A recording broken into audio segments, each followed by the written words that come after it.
কালিয়াগঞ্জে বিজেপির চাক্কা জ্যাম কর্মসূচির মধ্য দিয়ে সিভিক ভলেন্টিয়ারদের সতর্ক করলেন রায়গঞ্জের সাংসদ কার্তিক পাল। বিভিন্ন পাড়া মহল্লায় গিয়ে সিভিকদের রিপোর্টিং করার প্রসঙ্গ উত্থাপন করে রায়গঞ্জের সাংসদ বললেন, দেশের নিরাপত্তা বা রাষ্ট্রহিতের স্বার্থে তোমরা রিপোর্টিং করো, তা নিয়ে কোনো আপত্তি নেই, কিন্তু এমন কিছু রিপোর্টিং করো না যাতে সাধারণ কোনো নাগরিক বিপদে পড়ে।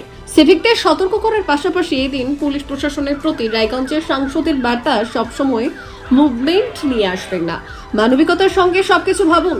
এদিন বিবেকানন্দ মোড়ে বিজেপির চাকা জ্যাম কর্মসূচির কারণে সমস্যায় পড়া সমস্ত সাধারণ মানুষের কাছে ক্ষমা চেয়ে রায়গঞ্জের সাংসদ কার্তিক পাল বললেন, আমরা পথ অবরোধ করতে চাই না, কিন্তু পশ্চিমবাংলা যা পরিস্থিতি তাতে বাধ্য হচ্ছি। আমাদের 2 ঘন্টার পথ অবরোধ কর্মসূচি থাকলেও মানুষের অসুবিধার কথা ভেবে আমরা সেটা করব না। সেই সাথে এটাও বলছি, আগামী দিনে আরও বৃহত্তর আন্দোলন হবে। যতদিন নির্ভয়ার অপরাধীরা শাস্তি পাচ্ছে এবং পশ্চিমবঙ্গের প্রশাসন যতদিন না ঠিক হচ্ছে, দফা 1 দাবি 1 মমতা পদত্যাগ। আপনারা সবাই জানেন পশ্চিমবঙ্গের যে পরিস্থিতি, একদিকে বাংলাদেশের পরিস্থিতি, একদিকে পশ্চিমবঙ্গের পরিস্থিতি। মানুষের নিরাপত্তা নেই, মা বোনেদের নিরাপত্তা নেই।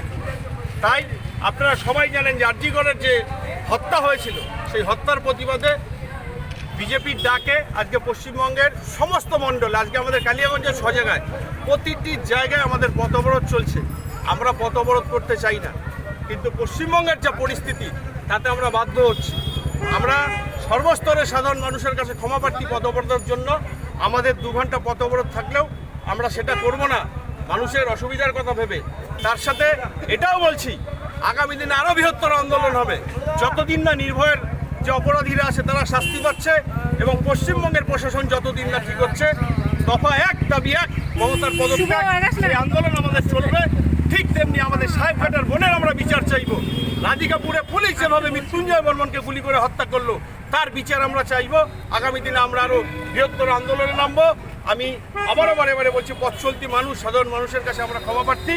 আর পুলিশ প্রশাসনকে বলছি, সব সময় মুভমেন্ট নিয়ে আসবেন না। আপনাদের পরিবার আছে, মানবিকতার সাথে সব কিছু ভাবুন। এই লড়াই কিন্তু আপনার পরিবারও কারো প্রতি হতে পারে। আপনারাও নিজেরা মনে করেন আপনাদের তো কুকুরের মতো ডিউটি করাচ্ছে, আপনাদের ডিএনএ।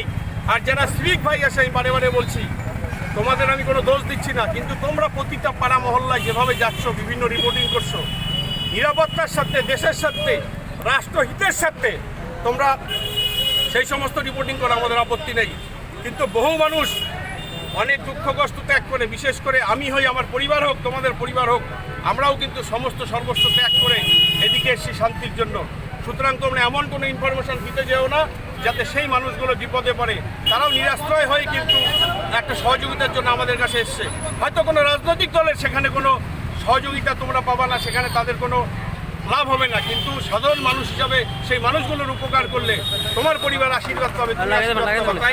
আমি সবাইকে বলবো, আসুন আমরা সবাই মিলে আমাদের পারিবারিক, আমাদের পরিবার, সমস্ত নিরাপত্তার সাথে আমরা যেন সবাই মিলে একসাথে লড়ি।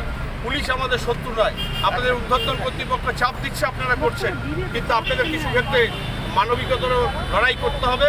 কারণ কী হবে, খুব বেশি হলে আপনাদের ট্রান্সফার হবে, বেশি আপনাদেরকে চাকরি কেড়ে নিতে পারবে না।